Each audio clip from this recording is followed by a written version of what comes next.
Irmãos amados, nós vamos abrir então a palavra de Deus no livro de Atos dos Apóstolos, capítulo 26. Atos dos Apóstolos, capítulo 26.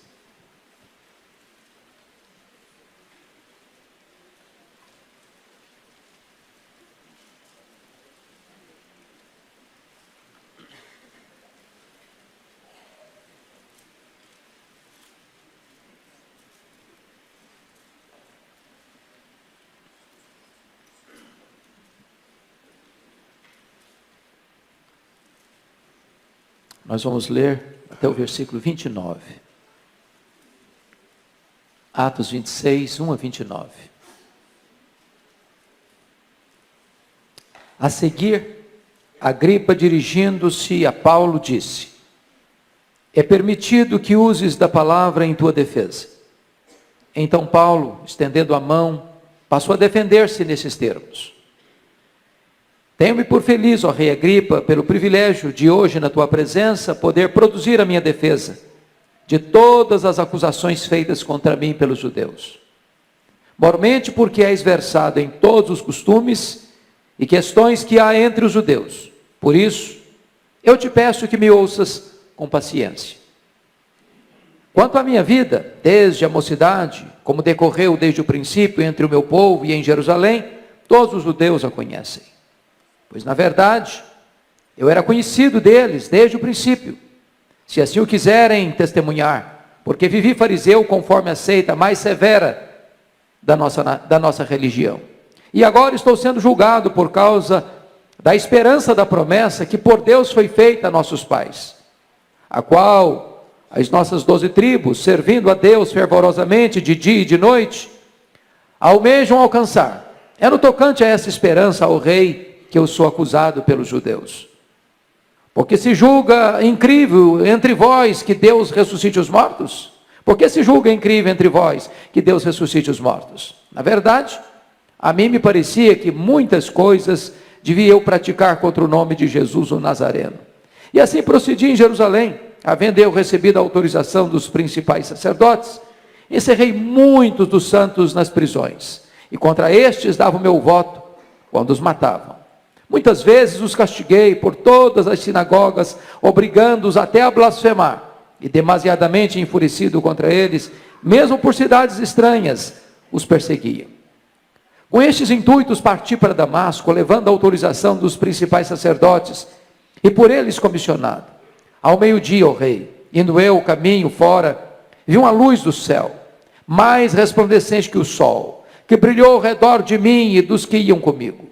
E caindo todos nós por terra, ouvi uma voz que me falava em língua hebraica: Saulo, Saulo, por que me persegues? Dura coisa te é recalcitrares contra os aguilhões.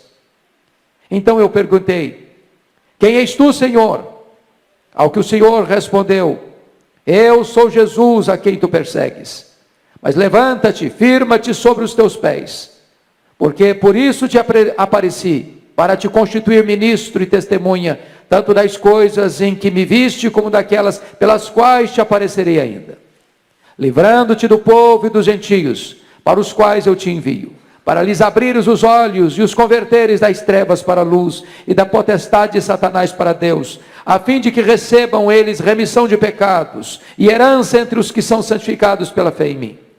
Pelo que, ó rei Agripa, não fui desobediente à visão celestial, mas anunciei primeiramente aos de Damasco e em Jerusalém por toda a região da Judeia, e aos gentios que se arrependessem e se convertessem a Deus, praticando obras dignas de arrependimento.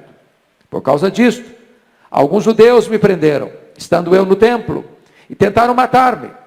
Mas alcançando o socorro de Deus, permaneço até o dia de hoje, dando testemunho, tanto a pequenos como a grandes, nada dizendo, senão o que os profetas e Moisés disseram haver de acontecer. Isto é, que o Cristo devia padecer, sendo o primeiro da ressurreição dos mortos, anunciaria a luz ao povo e aos gentios. Dizendo ele essas palavras em sua defesa, Festo o interrompeu em alta voz: estás louco, Paulo? As muitas letras te fazem delirar. Paulo, porém, respondeu: não estou louco, ó excelentíssimo Festo. Pelo contrário, digo palavras de verdade e de bom senso.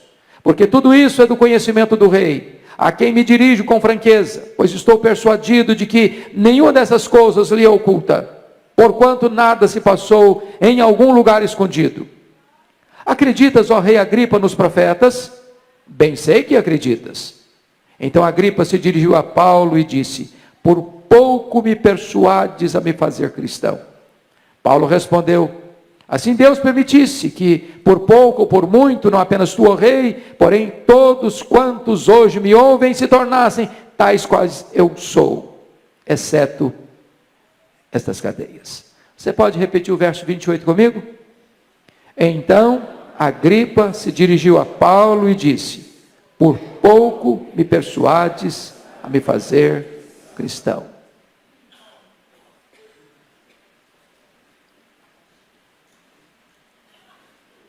Eu quero conversar com você sobre o tema quase salvo, porém fatalmente perdido. Quase salvo, porém fatalmente perdido. Nós estamos diante de um dos maiores gigantes da história.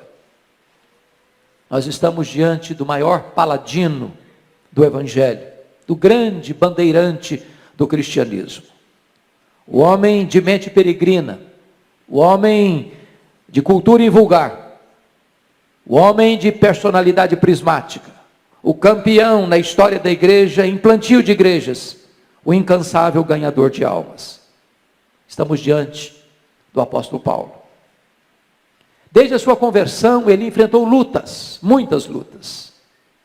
Suportou cadeias, sofreu açoites, foi perseguido, foi açoitado com varas, foi preso, enfrentou naufrágios, trazia no corpo as marcas do Senhor Jesus, foi fuzilado pela fúria do inferno, foi atacado por todas as frentes e torpedeado pelos dardos mais inflamados do maligno.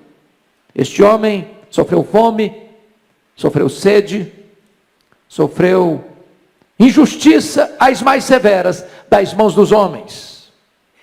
Para pregar o Evangelho, ele atravessou províncias, rompeu fronteiras, marchou por estradas, cruzou desertos, navegou mares encapelados, percorreu cidades, campos, vilas, desertos, entrou nos templos, nas sinagogas, falou nas praças, nas ilhas, na praia, nas escolas, nas prisões, nos régios salões das altas cortes, pregando o Evangelho a escravos e a livres, a reis e a vassalos, a grandes e a pequenos, a sábios e a ignorantes, a multidões e a solitários, sempre falando com intenso fervor e ardor, com saúde ou com doença, preso ou em liberdade, na cadeia ou nas praças, acolhido ou escorraçado, aplaudido ou apedrejado, amado ou odiado, na pobreza ou na fartura, pregando o Evangelho. Ele fez 3 viagens missionárias: província da Galácia, província da Macedônia, província da Acaia, província da Ásia Menor, plantando igrejas, levando a Cristo centenas, milhares de pessoas. Agora ele está de volta a Jerusalém, não para se aposentar, não para deitar numa cadeira de balanço, não para vestir um pijama. Ele volta, sim, com as mãos cheias de ofertas aos pobres da Judéia. Quando ele chega em Cesareia, Ágabo profetiza que ele vai ser preso. Vai ser preso em Jerusalém. Os discípulos tentam demovê-lo, mas corajosamente ele diz para eles: o que vocês estão fazendo comigo? Eu estou pronto não só a ser preso, eu estou pronto a morrer pelo nome de Jesus. E ele foi para Jerusalém, e ele foi preso. Conspiraram contra ele, armaram ciladas contra ele, resolveram matá-lo, fizeram juras e voto de que o matariam. Por providência de Deus, a trama é descoberta. E Paulo é transferido para Cesareia Marítima. Ali ele é acusado durante 2 anos. O inferno vomitou contra ele toda a sua fúria. O diabo arregimentou contra ele toda a sua corja. E diante da frouxidão de Festo, prestes a entregá-lo nas mãos do Sinédrio, que armava uma orquestração contra ele para matá-lo, diz a Bíblia que Paulo decide, como cidadão romano, que quer ser julgado diante de César. E é nesse momento então, que lá em Cesareia, Festo recebe a visita do rei Agripa, acompanhado de Berenice, sua mulher. E diz a Bíblia que é nesse ínterim, dessa visita, que Paulo é chamado para dar o seu testemunho diante do rei Agripa. Uma reunião de pompa, de luxo, para Paulo fazer a sua defesa. E talvez com um brilhantismo raro, num dos mais eloquentes discursos da história da igreja, Paulo abre o seu coração, narra o que Jesus Cristo fez na sua vida. Ele mostra com total clareza, com diáfana eloquência, o que Cristo fez na sua vida, como ele era um monstro, como ele era um homem carrasco, como ele era um bárbaro, como ele era um perseguidor, assolador, exterminador, uma fera selvagem, e com fúria caminhava para Damasco, com o propósito de prender os cristãos e encerrá-los em cadeias. Mas de repente, naquela estrada, por volta do meio-dia, um fato acontece. Uma luz mais forte do que o sol incidiu-se sobre ele e derrubou ao chão. E então ele escuta uma voz que bradava desde os céus em voz hebraica: Saulo, Saulo, por que me persegues? Dura coisa te é recalcitrares contra os aguilhões. Este homem selvagem, este homem sanguinário está caído, está prostrado, está vencido, já convertido pelo poder do Espírito Santo de Deus. E ele então pergunta, agora com senso de submissão: quem és tu, Senhor?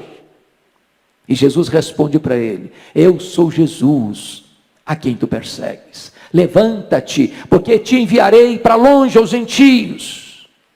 Enquanto Paulo narra este fato glorioso da sua conversão, Festo interrompe em alta voz: estás louco, Paulo? As muitas letras te fazem delirar.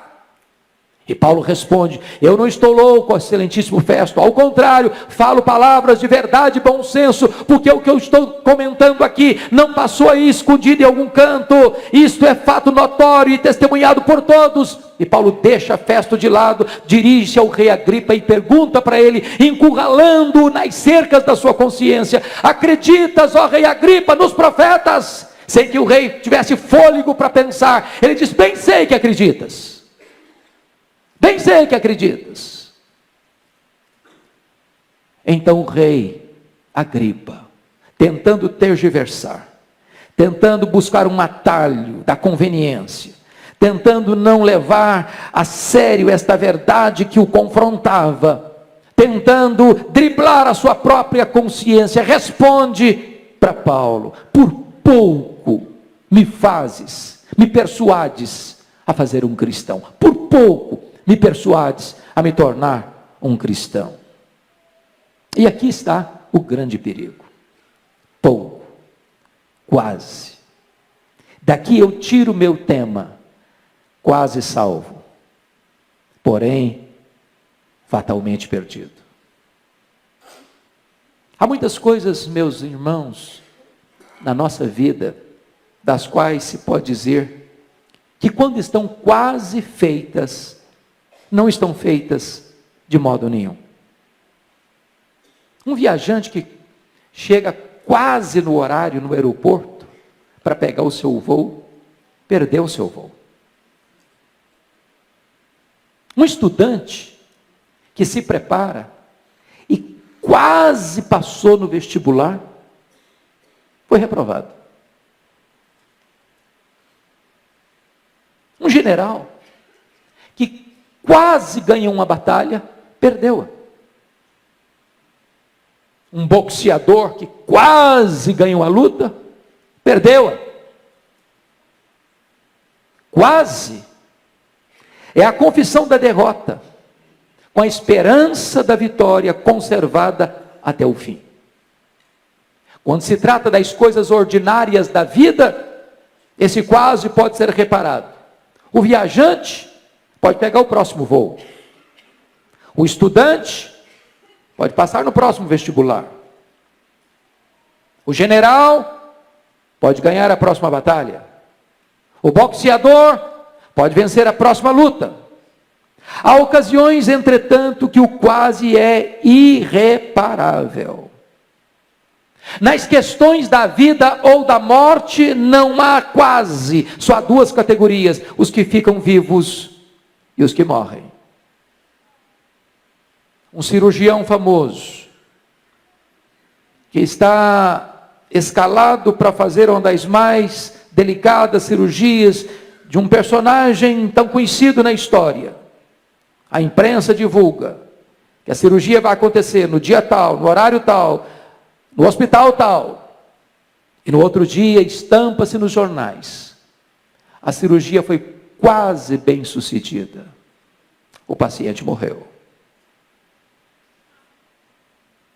No dia 31 de dezembro de 1989, o barco Batomushi, na Baía da Guanabara, estava cheio de gente, alguns atores, atrizes, pessoas da sociedade, para assistir o grande espetáculo dos fogos multicoloridos da virada de ano, naquele lugar tão conhecido no Brasil e no mundo. Mas eis que aquele barco começa a naufragar. O desespero, o pânico toma conta de todos. Barcos salva-vidas foram chamados para prestar socorro. Entretanto, muitas daquelas pessoas que estavam ali pereceram. Os barcos salva-vidas chegaram quase na hora, mas chegaram tarde demais. 17 de junho de 2007, voo 3054 da TAM, sai de Porto Alegre, com destino a Congonhas. É uma tarde chuvosa, e havia dentro daquele avião 181 passageiros. Havia dentro daquele avião 6 tripulantes. O destino deles era Congonhas, era São Paulo. O avião chega a aterrissar. As rodas tocam o solo. Mas aquele avião não para. Celeremente avança, para daqui a pouco vir uma bola de fogo e aí matar as 12 pessoas no solo. 199 mortos. Pessoas que estavam humanamente seguras e salvas. Apenas quase salvas, porém totalmente mortas. No dia 5 de setembro de 1870, 11 alpinistas foram escalar o Monte Branco em Chamonix, no interior da França. A noite trevosa se aproxima e ao mesmo tempo uma grande nevasca. E aqueles alpinistas perturbados, transidos de frio, enregelados, não conseguiram tomar o caminho de volta para casa. Nesse desespero, eles caem numa fenda de gelo e perecem um após o outro. Dias depois, o corpo de bombeiro, procurando aqueles alpinistas perdidos naquela montanha gelada, descobriram seus corpos congelados. Descobriram mais. Se eles tivessem dado 5 passos para frente, eles teriam encontrado inevitavelmente o caminho de volta para casa. Tão perto da vida e morrerem. Tão perto da salvação e perecerem. Quase salvos, porém fatalmente perdidos. Pode ser que para você que veio aqui nesta noite, não falte para você quase nada para você ser salvo. Quase nada para você se tornar um filho de Deus. Mas esse quase é o intervalo entre você e a salvação. Esse quase é a distância que há entre você, ou o desejo de você ser salvo, e o fato de você o ser. Esse quase é a ponte que você precisa atravessar para que você seja salvo e atingir a segurança da vida eterna. Quase não adianta para você. A Bíblia diz que Agripa entra para este triste rol daqueles que foram quase salvos, porém ficou totalmente perdido. Parece-nos que Agripa botou o pé na sepultura, sem saber qual era o destino da sua alma. Chegou na porta do céu, mas foi lançado ali para o abismo do inferno. Sabem por quê? Porque ele ficou no quase. Ele deixou para amanhã a mais importante decisão da sua vida. Quero dizer para você nesta noite que este é o erro fatal. Este é o erro fatal. É uma armadilha do inferno para a sua alma. É um pecado para o qual não tem perdão. É resistir o Espírito Santo até o fim. É continuar dizendo para Deus, com todas as evidências, quase, por pouco. Por pouco. E eu estou convencido desse fato. É muito provável que dentro desse auditório, nenhuma pessoa que entrou aqui tenha dúvidas de que há salvação somente em Jesus. Eu acredito que nenhuma pessoa que entrou aqui hoje duvide disso, descreia disso. A pergunta é: você ficará apenas nessa informação? Você se contentará apenas em conhecer essas verdades? Você pensa que este alicerce é suficientemente seguro para manter você de pé diante do tribunal de Deus? Agripa ficou no quase. E aqui está o seu maior risco e maior perigo. Conta-se, e é uma lenda obviamente, que houve uma assembleia no inferno. Uma assembleia no inferno. Os demônios estavam muito apavorados, porque pessoas estavam sendo convertidas e sendo tiradas da potestade de Satanás para Deus, do império das trevas para o reino da luz. E eles se reuniram então para traçar um projeto, um plano para tentar dificultar estas conversões.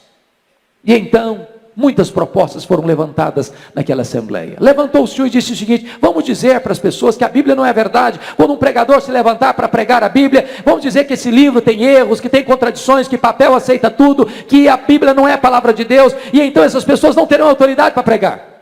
Levantou-se outro mais experiente e disse: não, essa tese não é funcional, ela não é verdadeira, porque sempre que essa palavra foi pregada e pessoas crerem, elas serão salvas.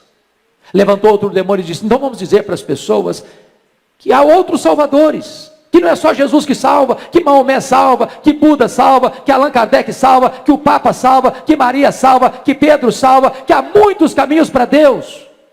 Levantou outros demônios mais experientes e disse: não, essa não vai funcionar, porque quando as pessoas ouvirem que só Jesus é o caminho para Deus, se arrependerem e crerem, elas serão salvas. Levantou-se outro e disse: então vamos dizer que o homem não é pecador, que o homem é bom, que ele merece, que ele faz boas obras, que ele pode ser salvo pelo seu sacrifício, pela sua obra, pela sua religiosidade, pelos seus predicados morais. Levantou-se outro demônio e disse: não, essa também não vai funcionar, porque o homem sabe que é pecador, ele tem experiência que é pecador, e no momento que ele se arrepender dos seus pecados e correr para os braços de Jesus, ele será salvo. Muitas outras propostas foram levantadas, até que levantou-se o maioral dos demônios e disse: eu tenho uma solução. Vamos dizer para os homens que a Bíblia é a verdade. Vamos dizer para os homens que só Jesus Cristo salva. Vamos dizer para os homens que o homem é pecador e ele precisa se arrepender. Vamos dizer só mais uma coisinha para eles. Agora não. É cedo demais. Agora não. Deixa para depois. Deixa para mais tarde. Deixa para outra ocasião. Adia essa decisão. Vamos deixar os homens quase salvos, porém, fatalmente perdidos. Deixa eu dizer para você, deixar para depois é uma emboscada para a sua alma, é uma armadilha para a sua vida. Deixar para depois é você entrar nesse alçapão do inferno. Jesus Cristo deixou extremamente claro: quem não é por mim é contra mim. Portanto, note isso: você hoje não pode ficar numa posição de neutralidade diante de Jesus, até porque não existe essa posição de neutralidade. Aliás, é imperativo dizer para você: você é escravo da sua liberdade. Você é escravo da sua liberdade. Você que entrou aqui hoje não pode deixar de tomar uma decisão. Sabe por quê? Porque você é escravo da sua liberdade. Você é como alguém dentro de um barco, rio abaixo. Lá na frente tem um grande abismo. Você pode tomar algumas decisões. Você pode tomar a decisão de pular do barco. Você pode tomar a decisão de remar para a margem. Você pode tomar a decisão de achar que o abismo não existe. Você pode fazer de conta que não há perigo à frente. Só uma coisa você não pode fazer: é deixar tomar uma decisão. Mas você pode argumentar: mas eu não quero decidir nada, eu estou indeciso. Pois se você está indeciso, eu quero dizer que isso já é uma decisão, porque a indecisão é a decisão de não decidir. E quem decide não decidir, decide não a favor de Cristo, mas contra Cristo, porque ele diz: quem comigo não ajunta espalha, quem não é por mim é contra mim. Deixa eu dizer uma coisa para você. Aqueles que nunca pensaram no céu vão se lembrar dele no primeiro minuto de inferno. Eu repito. Aqueles que nunca pensaram no céu vão se lembrar dele no primeiro minuto de inferno. Mas já será tarde demais. A Bíblia fala de um homem muito rico, que vivia em banquetes, regalando-se com suas vestes, com seus convivas, com seus banquetes. E à sua porta havia um homem chamado Lázaro, chagado, ferido, faminto. Este homem nunca se importou com o seu próximo. Diz a Bíblia que Lázaro, cujo nome significa aquele que confia em Deus, morreu e foi levado, escoltado pelos anjos ao seio de Abraão. Diz a Bíblia que o rico morreu, foi sepultado, e no inferno, estando em tormentos, lembrou-se: pai Abraão, eu estou atormentado nessas chamas. Peça a Lázaro que molhe a ponta do seu dedo em água e põe aqui na minha língua para me refrescar a língua, porque estou atormentado nessas chamas. E eu pergunto a você: o que adianta uma gota d'água nas chamas do inferno? Era tarde demais. E a palavra para ele foi esta: há um grande abismo entre nós e vós, de tal maneira que os que estão aqui não podem passar para lá, nem os que estão lá passarem para cá. Hoje, agora, nesta noite, eu posso dizer para você: a porta do céu está aberta para você. E Jesus convida você: vinde a mim, todos vós que estáis cansados e sobrecarregados, e eu vos aliviarei. Hoje Deus convida você: convertei-vos, convertei-vos de todo o vosso coração, convertei-vos dos vossos maus caminhos, porque havereis de morrer. Mas você pode fazer a seguinte pergunta: o que pode me separar deste convite? O que pode me fazer rejeitar esse convite? Que razões me levam a deixar para depois? Que fatores me levam a ficar apenas no quase? Primeiro, tem muita gente que deixa para a última hora, ou fica no quase, por causa do amor do dinheiro. Amor do dinheiro. Tem gente que já vendeu sua alma para o diabo por causa de dinheiro. Tem gente que já negociou os princípios e valores absolutos da sua consciência por causa do lucro fácil, ilícito. Tem muitas pessoas que por causa do dinheiro mentem, roubam, corrompem, oprimem, matam, morrem. Tem muitas pessoas que pensam que se elas tiverem dinheiro, elas estarão seguras, mas o dinheiro, embora bom em si, ele pode dar para você uma boa casa, mas não pode dar para você um lar. Ele pode dar para você uma bonita roupa, mas não pode dar para você saúde. Ele pode dar para você bom alimento, mas não dá para você apetite. Ele pode dar para você um rico funeral, mas não dá para você a vida eterna. Foi Jesus Cristo quem disse a um homem que disse para a sua alma: agora, ó minha alma, come, bebe, regala-te por longos anos. E Jesus Cristo disse: louco, o que tens preparado para quem será? Esta noite te pedirão a tua alma. O que está afastando você de tomar essa decisão? Segundo lugar, amor ao mundo.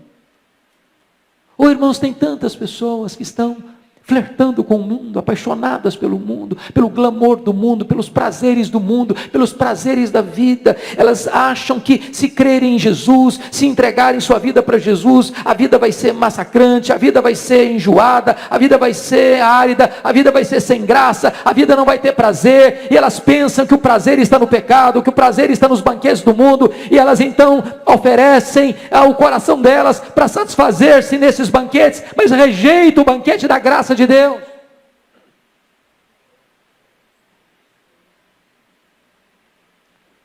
Tem gente que é como o corvo que Noé soltou depois do dilúvio. Quando aquele corvo saiu da arca e viu lama e viu sujeira, ele não quis voltar para a arca, ele ficou lá. Preferiu a sujeira da lama do que o conforto, a segurança da arca da salvação. Há muitas pessoas que são amigos do Evangelho, gostam do Evangelho, até vêm à igreja, até gostam de cantar as músicas, até gostam de participar das atividades da igreja, mas nunca romperam com o mundo, nunca romperam com o pecado, nunca cindiram definitivamente com aquilo que os prende umbilicalmente ao mundo, gostam das coisas do mundo mais do que das coisas de Deus, ficam no quase, estão quase salvas, porém fatalmente perdidas. O que é que está afastando você de tomar essa decisão? Outras pessoas deixam de tomar essa decisão por causa das amizades. Irmãos, se essas paredes pudessem falar, talvez dir-nos-iam que há pessoas que estiveram aqui conosco, cantando os cânticos de Sião, que hoje estão fora. Talvez qualquer um de nós aqui pode relatar de pessoas que já participaram conosco, cantando os cânticos de Sião, assentados ao redor da mesa do Senhor, e que hoje saíram, e que hoje fugiram, influenciados por mais amizades, e se perderam no mundo. Quem de nós não conhece a história de Elvis Presley? O famoso, rico, conhecido cantor de rock, talvez o maior deles, criado numa igreja evangélica, cantando no coral da igreja, que por influência do mundo, deixas o redil, o aprisco das ovelhas, vai se comprometer com drogas, vai ter um fim tão triste, morrer de overdose, influência das amizades. Há muitos pródigos que saíram da casa do pai, estão hoje num país distante, ou estão hoje na pocilga das drogas, do sexo ilícito, irresponsável, do álcool, das desgraças e mazelas desta vida, por influências de falsas amizades. O que está impedindo você de tomar essa decisão, de ficar com uma gripa quase, por pouco? Tanta gente, por influência da família. Eu conheço gente que diz assim: eu prefiro ir para o inferno de que mudar de religião. Meus avós pertenceram a esta religião, meus pais pertenceram a esta religião, eu nasci nessa religião, eu estou educando os meus filhos nessa religião, e eu prefiro me perder do que mudar. E Jesus Cristo foi categórico em dizer: quem amar mais o seu pai e a sua mãe do que a mim, não é digno de mim. Se você parar para perceber, essa família herodiana perdeu todas as suas oportunidades. A Bíblia nos fala de 4 Herodes. Herodes o Grande, aquele que mandou matar as crianças de Belém. Depois Herodes Antipas, aquele que prendeu João Batista e mandou degolar João Batista na cadeia. Aquele que zombou de Jesus no seu julgamento. Depois o terceiro Herodes, Herodes Agripa I, aquele que ouviu o evangelho pelos apóstolos, mas perseguiu a igreja de Deus em Jerusalém, e mandou passar ao fio da espada Tiago, e mandou prender Pedro na prisão máxima, e por não ter dado glória a Deus, ele foi comido de vermes. Agora estamos diante do último membro da família herodiana, Herodes Agripa II. Ele está diante do maior evangelista da igreja, o apóstolo Paulo. Mesmo confrontado pela verdade, mesmo ouvindo o evangelho, mesmo ouvindo o testemunho de conversão de Paulo, ele escuta essa mensagem e diz para Paulo: Paulo, por pouco me persuades a me fazer um cristão, quase salvo, porém fatalmente perdido.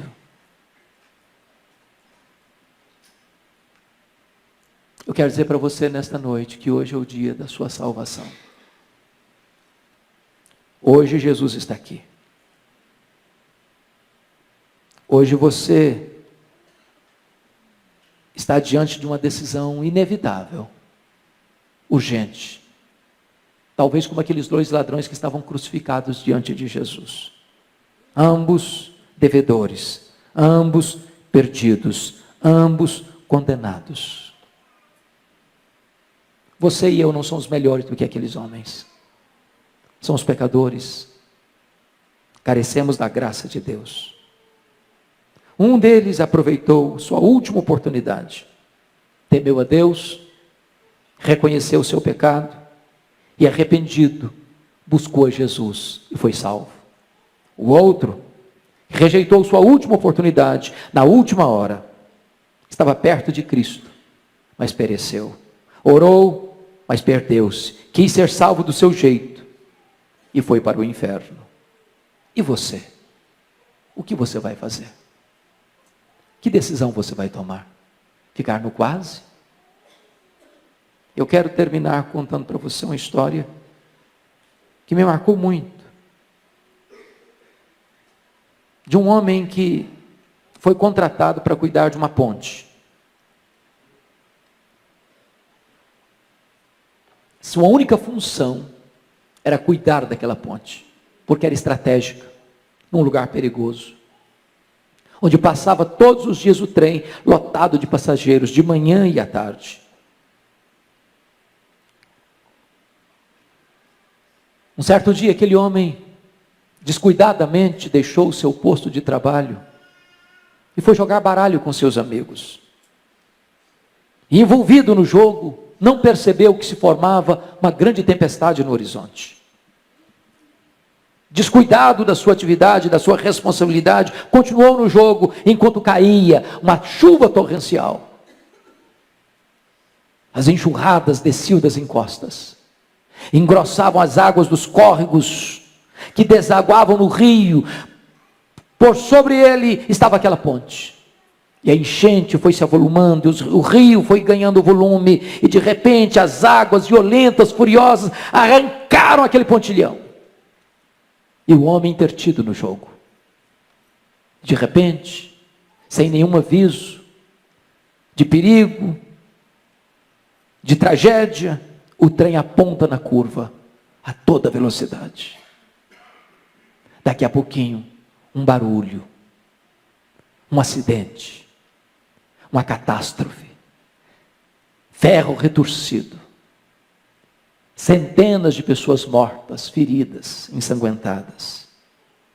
E aquele homem saiu da jogatina, e ao ver a tragédia, sabendo que ele era o único responsável por aquela tragédia, desesperado, saiu gritando, com lágrimas nos olhos: ah, se eu tivesse ouvido, ah, se eu tivesse ouvido, ah, se eu tivesse ouvido, ah, se eu tivesse ouvido.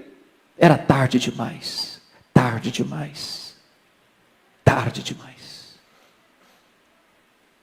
Se você deixar para depois, se você ficar apenas no quase, pode ser que amanhã seja tarde demais para você. Pode ser que amanhã você vai estar perante o tribunal reto e justo de Deus, sem estar com vestes alvas, sem estar lavado no sangue do Cordeiro, sem estar plenamente arrependido, sem estar plenamente perdoado, e você vai chorar e gritar: ah, se eu tivesse ouvido, ah, se eu tivesse ouvido, ah, se eu tivesse ouvido. Mas então será tarde demais, eternamente tarde demais, quase salvo, porém fatalmente perdido. O que você vai fazer com o destino da sua alma? Curva sua fronte, por favor. Vamos orar.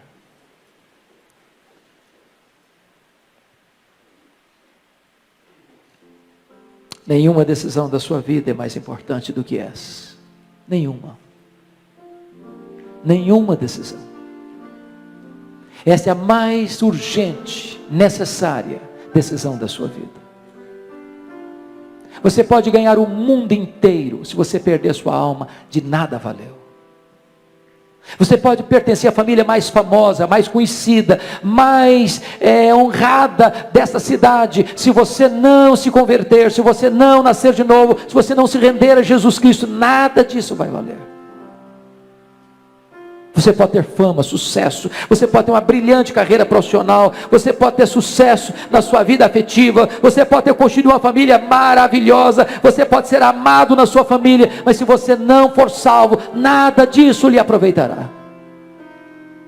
Hoje é o dia da sua decisão. Hoje é o dia. Amanhã pode ser tarde demais. Se hoje você ouvir a voz de Deus, não endureça o seu coração. Porque o amanhã você não administra. Você não sabe se Deus vai preservar a sua vida. E você não sabe se Deus lhe dará uma outra chance. Você não sabe se você terá um novo tempo para você ouvir a voz de Deus. Por isso a Bíblia diz: se hoje você ouvir a voz de Deus, não endureça o seu coração. Eu quero orar por você. E se você deseja tomar essa decisão, é aí no silêncio do seu coração. Porque essa é uma decisão pessoal, intransferível. Só você, seu pai, sua mãe, seu marido, sua mulher, seus filhos não podem tomar essa decisão por você. Ela é sua, somente sua. Então nesse momento, fale para Deus. Ore comigo assim: ó Deus, eu ouvi nesta noite a tua palavra, e eu reconheço que eu sou um pecador, e eu reconheço que só há salvação em Jesus Cristo. E eu reconheço que hoje é o dia da salvação.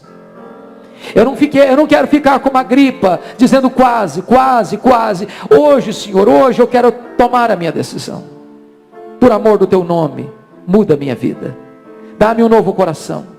Dá-me o arrependimento verdadeiro, genuíno. Dá-me a fé salvadora. Muda a minha vida, transforma o meu coração, liberta-me dos meus pecados. Hoje, meu Deus, eu quero te pertencer, ser o teu filho, ser tua ovelha, fazer parte da tua família, ter o meu nome no livro da vida e ter em mim o selo do Espírito Santo. Eu quero fazer parte da tua igreja. Eu quero estar na tua presença para reinar contigo para sempre e sempre e sempre. Ajuda-me, Senhor. Eis-me aqui, recebe-me, transforma-me, liberta-me, perdoa-me, salva-me, em nome de Jesus, em nome de Jesus, amém. Enquanto a igreja está orando em seu favor, eu gostaria de saber se alguém fez esta oração comigo com sinceridade, que levantasse uma das suas mãos. Eu quero dar graças a Deus pela sua vida. Alguém na galeria? Amém. Mais alguém na galeria? Amém. Mais alguém na galeria? Amém. Aqui embaixo, alguém? Amém. Mais alguém? Mais alguém? Amém. Amém. Amém. Mais alguém? Mais alguém? Nós vamos orar, dar graças a Deus pela sua vida. Onde você está? Fique em pé. Eu quero orar por você neste momento. Pode ficar em pé onde você está. Eu vou orar por você neste momento. Graças a Deus. Ah, Senhor, glória ao teu nome, porque tu és o Deus da salvação. Glória ao teu nome, porque a tua palavra foi anunciada nesta casa, e a tua palavra é viva e poderosa.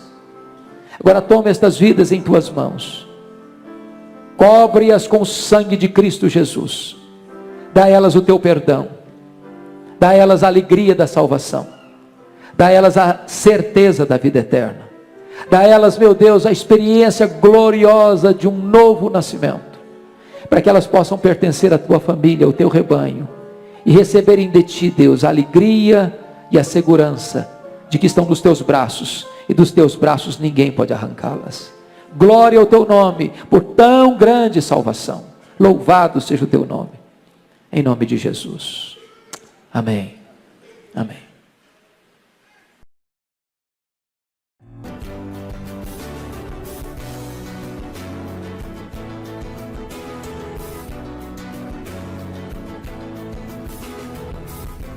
Palavra da Verdade, com Hernandes Dias Lopes.